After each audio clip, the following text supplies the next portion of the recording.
What's going on, you guys? Welcome back to EP09.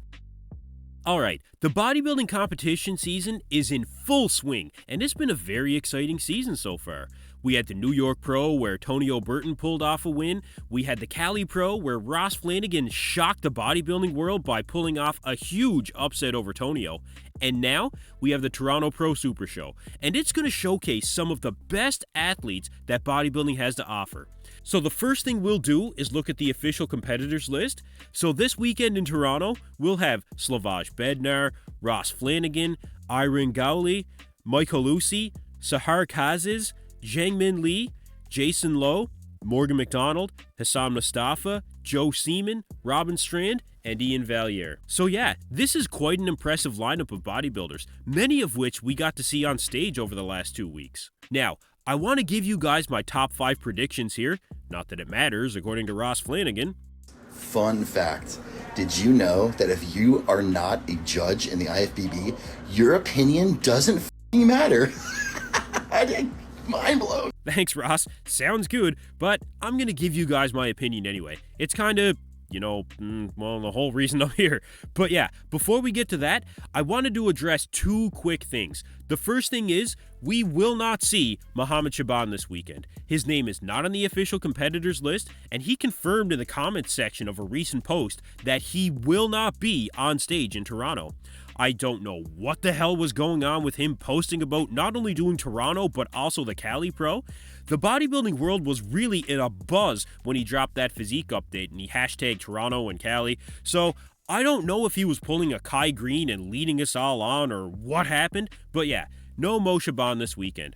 And the second thing is, you guys, the price of the live stream for the Toronto Pro. This live stream is really a bit pricey. Well, actually, I should say, it's ridiculously expensive, and it honestly kind of pisses me off if I'm being honest with you guys. So here's what I mean. The Toronto Pro is charging separate prices for both pre-judging and the finals for the live stream. So you have to pay twice, and each payment is $49.39 Canadian for a total of just under $100. It's actually probably over $100 with tax. And to give you guys some perspective, the Pittsburgh Pro live stream was $20, the New York Pro and the Cali Pro was like $30, and as a matter of fact, only 3 days ago on Wednesday this week, each live stream was about $5 cheaper to purchase. So they actually put up their prices after I was told by a social media rep for the Toronto Pro that they received some messages that were, well, less than kind it seems. And look, I want to buy the live stream. I want to support the shows. I want to bring you guys the most up-to-date coverage on these shows. But this is honestly, it's just highway robbery, you guys. This is the most expensive live stream that I've seen. I mean, this is more expensive than what the entire Olympia weekend cost for the live stream. So I think the Toronto Pro has a lot to consider when it comes to the value the customer is going to receive for the price they're offering. I think it's ridiculous, and I'm going to have a hard time paying for it, if I do at all. I really don't like being ripped off like this, so we'll see what happens. But anyway, let's get into my top 5. So, in 5th place, I have Robin Strand. Robin showed up at the New York Pro with absolutely lights out conditioning. He was big, he was hard, and he peaked absolutely perfectly for this show. He does have some body parts that I think need to come up. He needs more quad sweep, bigger arms I think, much more overall size I think would serve him really well, but his conditioning really was lights out, especially from the back. He's a big guy with a ton of width and detail from the back. He looks very impressive from the side too, and he doesn't have to travel far to do this show. He's from Ontario, so travel is minimal. He doesn't have to worry about any flights. I think he's in a good spot to take home a 5th place finish, and he's had 2 weeks to bring a better package since New York. So, for those reasons, I have Robin Strand in 5th place. In 4th place, I have Joe Seaman. Joe had a fantastic showing at the New York Pro where he took home 4th place. He was one of the biggest guys on stage, if not the biggest guy on stage. He had great conditioning, especially from the back. He had great presentation in New York. And again, at only 2 weeks later, he's had time to try and make some improvements. And I do think that Joe could improve on his conditioning from New York. He can come in a few points sharper yet, I think. Now, from what we've been seeing in the updates leading up to the Toronto Pro, I think Joe looks like he's going to come in pretty much the same shape that he was in New York.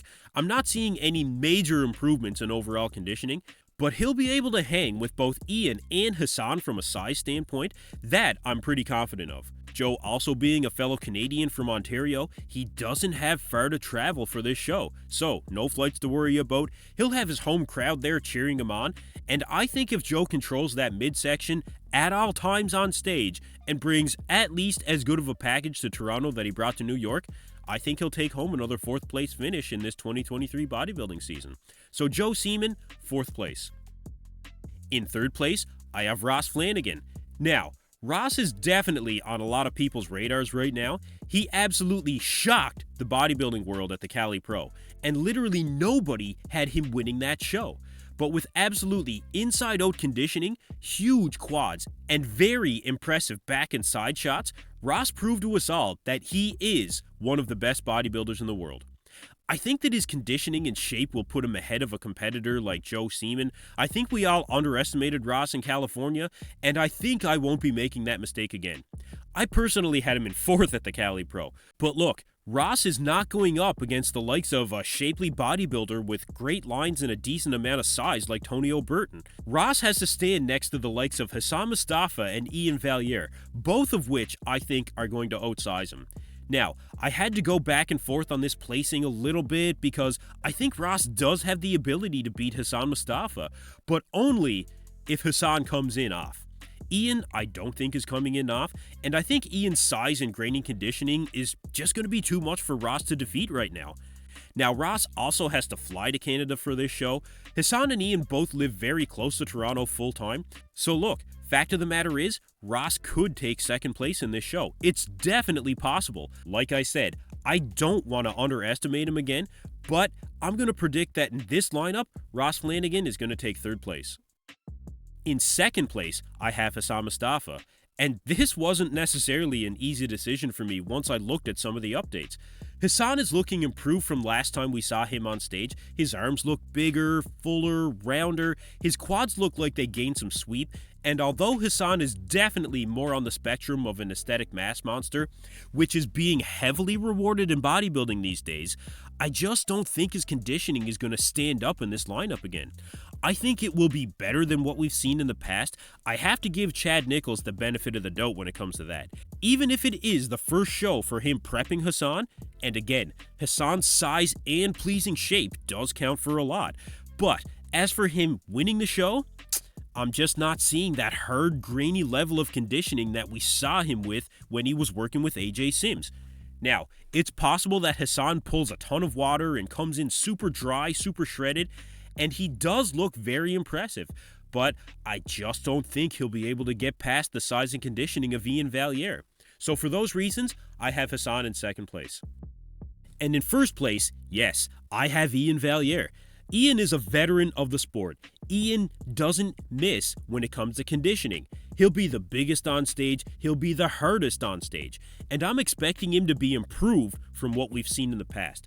From the updates that we've been seeing, Iain is going to be coming in absolutely shredded, man. Just look at the detail in that side leg shot. That is a very impressive level of separation from the side.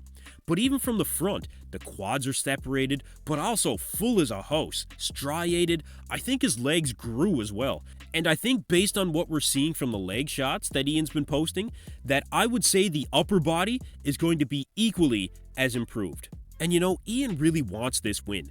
Not only does he want to prove that he's still one of the best bodybuilders in the world after his disappointing showing at the 2022 Olympia, but most people don't know that the Toronto Pro is one title that Iain actually has not won as of yet. But assuming Iain and Matt Jansen have their plan in place, all they need to do is execute, and Iain will further solidify himself as the best Canadian bodybuilder of all time.